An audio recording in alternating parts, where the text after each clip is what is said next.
Ya, rumus yang digunakan itu M1 dikali V1 ditambah M2 dikali V2 per V1 ditambah V.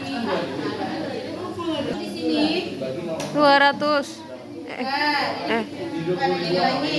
M1 di sini pengertiannya berbeda dengan M1 di pengejaran. Ayo diperhatikan dulu. Oh iya ya. Ya. M1 di pengejaran tadi kan menyatakan molaritas sebelum diencerkan. Tapi kalau M1 di sini molaritas dari senyawa pertama. V1 ini volume dari senyawa kedua. Misalnya nih kita mau menentukan konsentrasi dari dua senyawa. Misalnya di sini ada HCl, yang satu itu 1 molar, yang satu konsentrasinya misalnya 0,05 molar. Nah, ketika keduanya itu disatukan, otomatis konsentrasinya akan berubah. Nah, untuk menentukan konsentrasi dari hasil pencampurannya ini menggunakan rumus yang itu. Jadi M2 di sini adalah konsentrasi dari senyawa kedua atau zat kedua. Dalam hal ini misalnya 0,05. Terus V2-nya ini adalah volume dari zat kedua per volume total. Berarti V1 ditambah dengan V2. Ini untuk menentukan molaritas. Kenapa kita harus menentukan molaritas? Karena untuk menentukan laju reaksi kita butuh molaritas. Contoh seperti N2 direaksikan dengan H2 menghasilkan NH3. Kita mau menentukan laju reaksi dari persamaan ini. Pertama, kita lihat apakah reaksi ini sudah setara? Belum. Gimana cara kita menyetarakannya? N2 di kiri 2, N di kiri 2, N di kanan 2.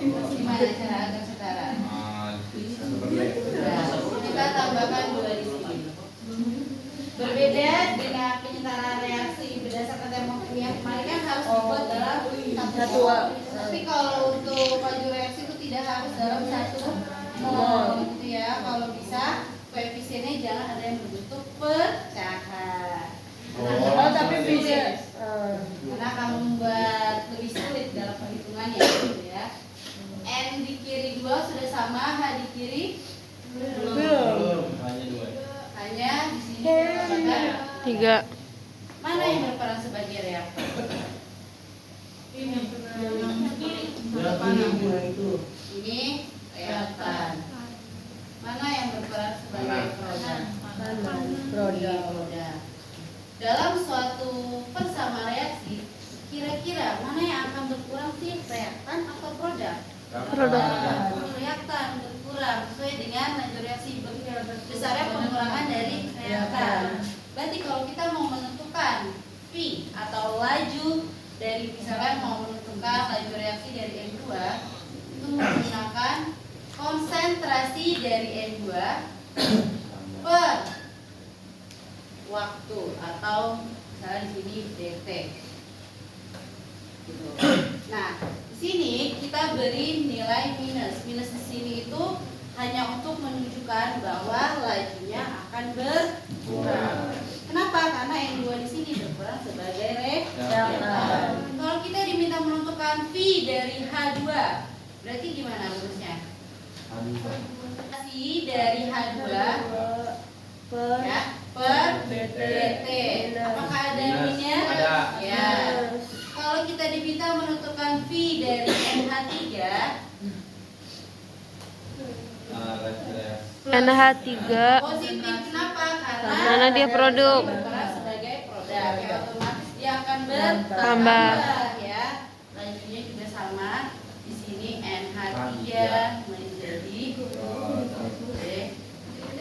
Jadi di sini kalau dibaca berkurangnya konsentrasi N2 per satuan waktu. Sini berkurangnya konsentrasi H2 per satuan waktu. Ini bertambahnya konsentrasi dari NH3 per satuan waktu. Lalu apakah ada hubungan koefisien yang ada dalam persamaan reaksi?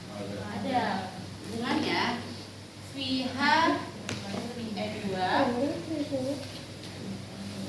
jika dibandingkan dengan V H2, jika dibandingkan dengan V NH3, ya, jadi laju reaksi dari masing-masing senyawa itu nilainya akan sama dengan koefisiennya.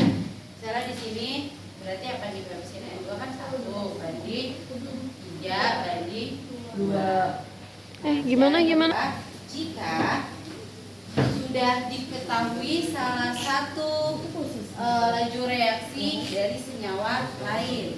Gimana maksudnya? Jadi kita bisa menentukan laju reaksi dari salah satu senyawa. Ini kan ada 3 ya, 1, 2, 3. Dengan bantuan dari laju reaksi senyawa lain. Misalnya kita mau menentukan laju reaksi dari N2.